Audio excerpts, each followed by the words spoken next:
বিসমিল্লাহির রহমানির রহিম। আমার প্রাণপ্রিয় শিক্ষার্থী বন্ধুরা, আশা করি তোমরা সবাই ভালো আছো। আজকে তোমাদের সাথে একটা অনুপ্রেরণামূলক গল্পের সাথে শেয়ার করাবো তোমাদের সাথে। তো এই গল্পটা শুনলে আমাদের অটোমেটিক্যালি আমাদের ভোকাবুলারি মুখস্থ হয়ে যাবে। তো গল্পটা শুরু করি। বিসমিল্লাহির রহমানির রহিম। একটি ছোট গ্রামের এক মেধাবী ছাত্রের স্বপ্ন ছিল জ্ঞান অর্জন করে মানুষের সেবা করা। এটা আমাদের প্রত্যেকের ইচ্ছা যে আমরা জ্ঞান অর্জন করে মানুষের সেবা করব। সে জানতো যে অভিজ্ঞতা ও অলসতা তার ভবিষ্যৎকে ইনডেঞ্জার ইনডেঞ্জার করতে পারে। ইনডেঞ্জার মানে কি, তাহলে বিপন্ন করতে পারে। তাহলে অলসতা মানুষের জীবনকে বিপন্ন করতে পারে, ইংলিশ কি, ইনডেঞ্জার। ওকে। তার সে তাই সে অসীম ধৈর্য সহনশীলতা নিয়ে দিন রাত অধ্যবসায় করত। তার মানে ইনডিউরেন্স, ইনডিউরেন্স মানে ধৈর্য বা সহনশীলতা। তার মানে দিন রাত তিনি পরিশ্রম করতেন, ধৈর্য ধরতেন এবং সহনশীলতার সাথে দিন রাত পড়ালেখা করতেন, পরিশ্রম করতেন। তার মানে ইনডিউরেন্স, ইনডিউরেন্স মানে অধ্যবসায় বা ধৈর্য। তার শেখার এনথুসিয়াজম, প্রবল আগ্রহ এত বেশি ছিল যে গ্রামের সবাই তাকে ভালোবাসতো। তাহলে এনথুসিয়াজম শব্দের অর্থ প্রবল আগ্রহ। কারণ মানুষের যদি আগ্রহ থাকে, আমাদের কাজ শেখার যদি আগ্রহ থাকে। আমার একটা কথা তোমাদের সাথে একটু শেয়ার করি। আমি যখন অ্যাডমিশন পরীক্ষা দিই, তো আমার এক ভাই ছিল, জগন্নাথ ইউনিভার্সিটির ভাই, তার সাথে একদিন দেখা। তো ভাইকে বললাম, ভাই আমি তো এই অঙ্কটা পারতেছি না। তো আমাদের বললো কি, এটা হলো দ্বিপদ বিস্তৃতি। আমি বললাম, ভাই দ্বিপদী বিস্তৃতি তো এলা বুঝতেছি না, একটু হয়তো মানে একটু বুঝাই দিলে ভালো হতো। তো ভাই কি করলো দেখেন, আসলে মানুষকে যদি আগ্রহ থাকে তাহলে মানুষ অবশ্যই সেটা প্রতি উৎসাহী হয়। তো ভাই গোসল করা বাদ দিয়ে আমাকে বললো মাটিতে বালুর মধ্যে এঁকে দেখাই দিলেন এইরকম। তখন বললাম, ভাই এটা তো মনে আছে। তো ভাই বলে, এটাই হলো দ্বিপদী বিস্তৃতি। তো ভাইয়ারা, আমি আমার কথা বলতে আল্লাহ আমাকে মাফ করুক, আমি শুধু এটা বোঝানো চাইছি, তুমি যদি বড় কোনো সিনিয়রকে যদি বলো, ভাই আমি এটা বুঝতেছি না, আমি 100% শিওর সে তোমাকে বুঝাবেই। তাই ভাই আমাদের আগে ইচ্ছা থাকতে হবে, তাহলে উপায় হবে। There is a will, there is a way. ইচ্ছা থাকলে উপায় হয়। উৎসাহ দিত, তার মানে কি, ইনথিউসিয়াজম শব্দ অর্থ প্রবল আগ্রহ। প্রতিদিন সে নিজের জ্ঞান উন্নত করার চেষ্টা করতো। তার মানে উন্নত করা ইংলিশ হচ্ছে ইনহ্যান্স। প্রতিদিন সে নিজের জ্ঞান ইনহ্যান্স করার চেষ্টা করত, কারণ সে বিশ্বাস করত যে শিক্ষা মানুষের জীবনের একটি এসেনশিয়াল সম্পদ। তার মানে কি, একটা অপরিহার্য সম্পদ শিক্ষা। বা আমাদের সম্পদ, আমাদের বাড়ি গাড়ি, আমাদের সমস্ত কিছু ভাগ করা যাবে, কিন্তু আমাদের যে জ্ঞান আছে, আমার যে জ্ঞান আছে, তোমার যে জ্ঞান আছে, এটা কি কেউ ভাগ করে নিতে পারবে? মোটেও নয়। তো এটা শিক্ষা মানুষের জীবনে একটি অপরিহার্য সম্পদ, তার মানে এসেনশিয়াল। এসেনশিয়াল শব্দ অর্থ অপরিহার্য সম্পদ। ওকে। সে আরো বিশ্বাস করত যে সৎ কাজের প্রতিদান চিরস্থায়ী। তার মানে কি, চিরস্থায়ী ইংলিশ কি ভাইয়া বলো? ইটারনাল। ইটারনাল শব্দ অর্থ চিরস্থায়ী। তাহলে অবশ্যই জানে মানুষের ভালো কাজের প্রতিদান অবশ্যই আল্লাহ সুবহানাহু ওয়া তাআলা দিবেন, যেটাকে বলে চিরস্থায়ী, ইটারনাল। ইটারনাল মানে কি, চিরস্থায়ী। তাই সে কখনো এক্সেস, এক্সেস মানে অতিরিক্ততা, এক্সেস বা অপচয়ের পথে হাঁটেনি। তার মানে কি, সে কখনো অপচয় করে নাই বা অপচয় করার চেষ্টা থেকে বিরত থেকেছেন, সবসময় নিজের কাজকে গুছায় নিয়েছেন এবং অপচয় থেকে বিরত থাকছেন, যেটাকে বলে অ্যাক্সেস, অতিরিক্ত অ্যাক্সেস কিছু করে নাই। ওকে। বরং নিজের প্রতিভা ও সময়ে সঠিকভাবে এক্সপ্লয়েট মানে সদ্য ব্যবহার করেছে। তাহলে এক্সপ্লয়েট মানে কি, সদ্য ব্যবহার করেছে। একদিন সে গ্রামের মানুষের কষ্টের আসল কারণ এক্সপোজ করলো। তার মানে তোমরা যারা আসো ভাইয়ার, আমাদের উচিত গ্রামের মানুষদের সাহায্য করা। হুজুর পাক সাল্লাল্লাহু আলাইহি ওয়াসাল্লাম ছিলেন উম্মাহ সেন্ট্রিক। তিনি সবসময় উম্মার কিভাবে সাহায্য করা যায়। রক্তদান একটা ভালো একটা ইবাদত। শুধু হজ, নামাজ, রোজা, হজ, জাকাত ইবাদত না, প্রত্যেকটা ভালো কাজ ইবাদত। হোক সেটা রাস্তায় একটা কষ্টজনক বস্তু আছে, সেটাকে রাস্তার পাশে সরাইয়া দিলে সেটাও একটা ইবাদত। তাই রক্তদান থেকে শুরু করি নগণ্য কাজও ইবাদতের গণ্য হয়। তাই প্রত্যেক দিনে আমরা কিছু না কিছু ভালো কাজ করার চেষ্টা করব। একদিন সে গ্রামের মানুষের কষ্টের আসল কারণ এক্সপোজ মানে প্রকাশ করলো। এক্সপোজ মানে কি, প্রকাশ করে দিল এবং সবাইকে সচেতন করলো। তার আন্তরিক প্রচেষ্টা ও নেতৃত্বের ফলে গ্রামের বহু খারাপ অভ্যাস ও সমস্যা মুছে ফেলা সম্ভব হলো। এটাকে বলে এক্সপান্স। মাঝে মধ্যে আমাদের মাননীয় সংসদ ভবনে আমরা দেখি যে হরহামেশায় বিভিন্ন ধরনের বাক বিতণ্ডা লেগে থাকে। কোনো ধরনের অনৈতিক কথাবার্তা যদি হয়, তখন বিভিন্ন দলের নেতারা, হোক বিরোধী দল হোক পক্ষের দল, তারা উপর মহলের কাছে আবেদন জানায় যাতে এটাকে এক্সপান্স করা হয়। তাহলে এখন তো বুঝতে পারছো এক্সপান্স মানে মুছে ফেলা, এক্সপান্স মানে কি, এক্সপান্স মানে মুছে ফেলা। ওকে, বছর শেষে সেই ছাত্র শুধু একজন সফল মানুষই নয়, বরং একজন আদর্শ মানুষ হিসাবে পরিচিত হলো। তার জীবনে প্রমাণ করলো যে ধৈর্য, জ্ঞান, সততা এবং কঠোর পরিশ্রম মানুষের জীবনকে আলোকিত করতে পারে। আসলেই তো কথা সত্য।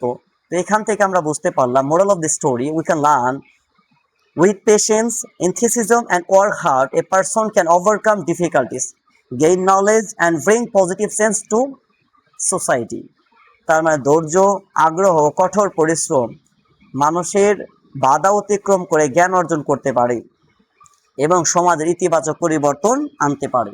তো মোরাল অফ দ্য স্টোরি ছিল আমাদের এটা, আমরা নিজেরা শিক্ষিত হব, আমাদের অপরকে শিক্ষার প্রতি উদ্বুদ্ধ করব এবং এলাকায় যত সম্ভব আমার নিজের সাধ্যমতো এলাকার মানুষদের সাহায্য সহযোগিতা করব। তো আজকে আমরা কিন্তু 10টা কিন্তু শিখে ফেললাম। ইনডেঞ্জার মানে বিপন্ন হওয়া, ইনডিউরেন্স মানে ধৈর্যশীল হওয়া, ইনহ্যান্স মানে উন্নত করা, এনথিউসিয়াজম মানে প্রবল আগ্রহ, এসেনশিয়াল মানে অপরিহার্য, ইটারনাল মানে চিরস্থায়ী, এক্সেস মানে অতিরিক্ত, এক্সপ্লয়েট মানে কৃতিত্ব, এক্সপোজ মানে প্রকাশ করা, এক্সপান্স মানে মুছে ফেলা। এই 10টা ছিল আজকে আমাদের ওয়ার্ড মিনিং। আসলে 10টা করে প্রায় 50টা ওয়ার্ড মিনিং আজকে আমরা শিখবো। আমার টার্গেট 4000 ওয়ার্ড মিনিং ইউটিউবে আপলোড করা। তাই তোমরা যারা এখনো ক্লাস করো নাই, মানে ক্লাস করতেছো কিন্তু তোমাদের বন্ধুরা এখনো জানে না, অচিরেই তোমার বন্ধুদেরকে ইনভাইট করো এবং ইকরড একাডেমি থেকে তাদের যে ক্লাসগুলো আছে সেখান থেকে উপকৃত হওয়ার সুযোগ করে দাও। ওকে, এখন আমরা মূল বক্তব্যে চলে আসি, যেটা আমাদের জন্য সবচেয়ে গুরুত্বপূর্ণ এই টপিকটা। ওকে, তো আজকে আমরা দেখবো সিনোনিমস এন্ড অ্যান্টোনিম। আমি আবার বলি, সিনোনিম শব্দ অর্থ সমার্থক শব্দ, অ্যান্টোনিম শব্দ অর্থ বিপরীত শব্দ। Okay fine. Number 1, in danger. In danger মানে বিপন্ন হয়, সিনোনিম কি হবে তাহলে এর মিল রেখে হবে, তার মানে হ্যাজার্ড। হ্যাজার্ড মানে কি ঝুঁকি নেওয়া। আছে জিও প্যারাডাইজ। জিও প্যারাডাইজ মানে কি বিপন্ন, বিপদাপন্ন হওয়া, বিপদাপন্ন করা বা হওয়া একই কথা। আর অ্যান্টোনিম মানে কি পুরাই বিপরীত হবে, তার মানে হবে সেফগার্ড মানে নিরাপত্তা প্রদান করা। সেফগার্ড মানে কি ভাই বলো, নিরাপত্তা প্রদান করা। শেল্ড মানে প্রতিরক্ষা করা। তো ভাইয়ার এই ক্লাস শেষের পরে কিন্তু আমাদের এমসিকিউ টেস্ট আছে, হবে বিসিএস, হবে ঢাকা ভার্সিটি, হবে রাজশাহী ইউনিভার্সিটি এবং আরো অ্যানাদার ভার্সিটির কোশ্চেন সলভ করবো আমরা, যে কোশ্চেন দ্বারা আমরা বুঝতে পারবো synonym and antonym is very synonym and antonym is synonym and antonym is very important for everyone. প্রত্যেকের জন্য সিনোনিম অ্যান্টোনিম কি গুরুত্বপূর্ণ, হোক সেটা যে কোনো স্টুডেন্টই হোক না কেন। তার মানে synonym and antonym are very important for every students. বুঝতে পারছি ভাইয়ারা? তো ইনডিউরেন্স মানে ধৈর্য, সহনশীলতা। এই ধৈর্য বা সহনশীলতার সিনোনিম হচ্ছে স্টামিনা মানে সহন শক্তি। টলারেন্স মানে কি সহনশীলতা। আর এর অ্যান্টোনিম হবে শ্যাকি। শ্যাকি মানে নড়বড়ে। আর ভালনারেবিলিটি শব্দের অর্থ হলো দুর্বলতা। ভালনারেবিলিটি শব্দের অর্থ কি দুর্বলতা, তার মানে কি ধৈর্য সহনশীলতার বিপরীত কি নড়বড়ে, মানে শ্যাকি। শ্যাকি মানে কি নড়বড়ে। আর ভালনারেবিলিটি শব্দের অর্থ দুর্বলতা। ওকে, ইনহ্যান্স মানে কি উন্নত করা। ইনহ্যান্স মানে উন্নত করা। অ্যাকোয়ার মানে অ্যাকোয়ার শব্দের অর্থ হলো প্রচেষ্টা করা। হাইটেন মানে উঁচু করা। আর ডেমোনিশ মানে কি, ডেমোনিশ মানে হচ্ছে হ্রাস করা। আর ডিপ্রিসিয়েট মানে কি, এটা কমিয়ে আনা। কি ভাইয়া বলো, এটা কমিয়ে আনা। হয়তো কোনো কারণে এটা রাতে কাজ করছি তো হয়তো একটু লিখতে ভুলে গেছিলাম। তো একেও শব্দের অর্থ হলো এটাকে বৃদ্ধি করা। হাইটেন শব্দের অর্থ হলো উঁচু করা। আর এর অ্যান্টোনিম হচ্ছে ডেমিনেশ আর ডিপ্রিসিয়েট। ডেমিনেশ শব্দ অর্থ হ্রাস করা আর ডিপ্রিসিয়েট শব্দ অর্থ কমিয়ে আনা। বুঝতে পারছি ভাইয়াটা? এটা আসলে ইনহ্যান্সের সিনোনিম অ্যান্ড অ্যান্টোনিম। এই ইনহ্যান্স থেকে কিন্তু ঢাকা ভার্সিটিতে প্রশ্ন আসছে যে what is the antonym of enhance. এটার প্রশ্ন হবে ডিপ্রিসিয়েট অথবা ডেমনিশ। আমরা অবশ্যই ক্লাস করার পর কিন্তু আমরা এর এক্সাম্পলগুলো দেখব। এনথুসিয়াজম শব্দ অর্থ প্রবল আগ্রহ। এর সিনোনিম হবে ইয়ান। ইয়ান মানে আকুল আগ্রহ। অ্যাডর মানে প্রবল উৎসাহ।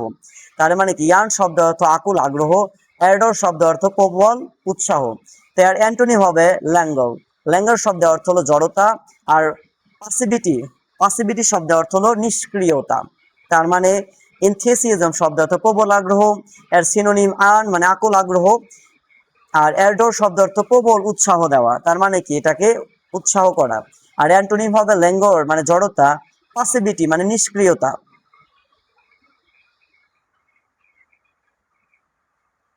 তো এখন যদি আমরা 5 নাম্বার দেখি, এসেনশিয়াল মানে কি অপরিহার্য, আর সিনোনিম হবে ইনডিসপেন্সেবল মানে অপরিহার্য, ক্রুশিয়াল মানে অত্যন্ত গুরুত্বপূর্ণ। তার মানে কি যেটা অপরিহার্য সেটা অবশ্যই তো গুরুত্বপূর্ণ, তাই না?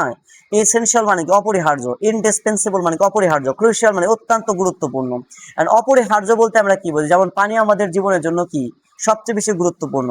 তার মানে কি পানি, the water is important for human being, মানুষের জন্য এটা প্রয়োজন, ফর অ্যানিমালের জন্য এটা প্রয়োজন, for all of human being, all of natural elements যেগুলো আছে, প্রাকৃতিক যেগুলো আছে, অনেকের যেগুলো আছে যেগুলো পানি ছাড়া ওগুলার জীবন নিষ্ক্রিয় থাকে, পানি ছাড়া ওরা চলতেই পারে না। বিভিন্ন গাছ আছে ওরা পানির মাধ্যমে নিজের জীবনকে উন্নত করে, মানে পানি হলো আমাদের জীবনের জন্য অপরিহার্য। আর এন্টোনিম যদি আমরা দেখি, ইনসিগনিফিক্যান্ট মানে অগুরুত্বপূর্ণ, এখানে হবে ভাইয়ারা এখানে বলছে হলো তোমার এক্সটানিয়াস মানে বাহ্যিক। তার মানে অপরিহার্যের বিপরীত কি? ইনসিগনিফিক্যান্ট মানে অপরিহার্য, অগুরুত্বপূর্ণ। এক্সটানিয়াস শব্দ অর্থ বাহ্যিক। 6 নাম্বার, ইটার্নাল শব্দ চিরস্থায়ী, আর সিনোনিম হবে এভারলাস্টিং মানে চিরস্থায়ী। ইন্ডলেস মানে অন্তহীন, আর এর অ্যান্টোনিম হবে ইফিমেরাল শব্দ অর্থ হলো স্বল্পজীবী, আর টেম্পোরারি শব্দ অর্থ ক্ষণস্থায়ী। তার মানে চিরস্থায়ী বিপরীত কি? ক্ষণস্থায়ী না ভাইয়ারা বলো? এটাই হলো অ্যান্টোনিম। ওকে, এক্সেস মানে কি অতিরিক্ত, আর সিনোনিম হবে সারফেট মানে বেশি পরিমাণ। আর প্লিথোরা শব্দটা আধিক্য। তার মানে এক্সেস এর সিনোনিম হবে সারফিট শব্দ অর্থ বেশি পরিমাণ, প্লিথোরা হবে আধিক্য। আর অ্যান্টোনিম হয় ইনঅ্যাডিকুয়েট মানে অপর্যাপ্ত। আর পোসিটি, এখানে পোসিটি মানে স্বল্প পরিমাণ। তার মানে এক্সেস এর অতিরিক্ত, আর বিপরীত শব্দ হলো কি? স্বল্প পরিমাণ। অতিরিক্ত মানে কি? তোমার চাহিদা থেকে বেশি আছে, আর তোমার চাহিদা থেকে যদি কম থাকে তাকে বলে পোসিটি। তার মানে অতিরিক্ত, আর বিপরীত হবে হলো স্বল্প পরিমাণ বা অপর্যাপ্ত। ইনঅ্যাডিকুয়েট মানে অপর্যাপ্ত, আর পোসিটি মানে স্বল্প পরিমাণ। নাম্বার 8, এক্সপ্লয়েট মানে কৃতিত্ব, আর সিনোনিম হবে ফিট মানে কৃতিত্ব, আর অ্যাকমপ্লিশমেন্ট শব্দ অর্থ অর্জন।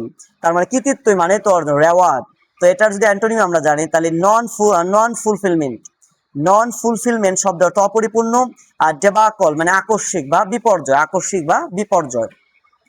তার মানে কৃতিত্বর আমরা অ্যান্টোনিম দিতে পারি নন ফুলফিলমেন্ট মানে অপরিপূর্ণতা, আর দিতে পারি ডেবাকল মানে আকস্মিক বিপর্যয়। অ্যান্ড সেকেন্ড ওয়ান, এক্সপোজ মানে প্রকাশ করা। এক্সপোজ মানে কি ভাই বলো? প্রকাশ করা। তোমাদের সবাই বলে না যে এটা কিন্তু এক্সপোজ করে দিন। এক্সপোজ মানে কি? ছড়িয়ে দেওয়া। এক্সপোজ মানে কি? প্রকাশ করা। তার মানে এক্সপোজের সিনোনিম হবে রিভিল মানে ফাঁস করা, প্যারেড শব্দ অর্থ প্রদর্শন করা।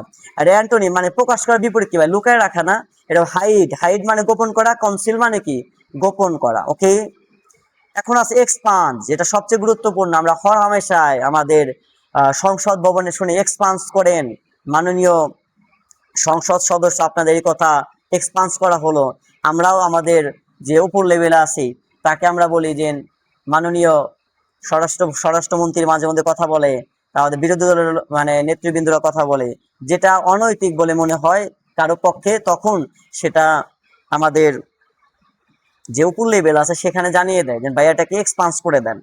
তার মানে কি? এক্সপান্স মানে কি? মুছে ফেলা। এক্সপান্স মানে সংসদের সংসদে কিন্তু একটা জিনিস খুবই গুরুত্বপূর্ণ, কারণ সংসদে যে কথাগুলো সেগুলো রেকর্ডেড হয়, এই কারণে বলে যাতে ওইখান থেকে ওটাকে এক্সপান্স করে দেওয়া হয়। ইলিমিনেট শব্দ অর্থ হলো সেটাকে নিষ্ক্রিয় করা, আর ইরেজ শব্দ অর্থ মুছে ফেলা। ইরেজ মানে কি ভাই বলো? মুছে ফেলা। আর অ্যান্টোনি হয় প্রিজার্ভ মানে সংরক্ষণ করা, আর মেইনটেইন মানে কি? বজায় রাখা। তার মানে এক্সপান্স মানে মুছে ফেলা, আর সিনোনিম হবে একই জিনিস, কারণ সিনোনিম মানে কি? এর মিল যেগুলো শব্দ, তার মানে ইলিমিনেট মানে হচ্ছে হলো সেটাকে নিষ্ক্রিয় করা, ইরেজ মানে মুছে ফেলা, আর অ্যান্টোনিম হবে হচ্ছে প্রিজার্ভ মানে সংরক্ষণ করা, মেইনটেইন মানে কি? বজায় রাখা। বুঝতে পারছি ভাইয়ারা? তো এই ছিল আজকে আমাদের ক্লাস। চলো এখন আমরা একটা গল্প শুনলাম। আজকে DS7 ক্লাস চলতেছে, তোমাদের সাথে 4000 ক্লাস নেওয়ার একটা মিশন, এটা টার্গেট, একটা ম্যারাথন ক্লাস বলতে পারো এটা। তো এখন চলো আমরা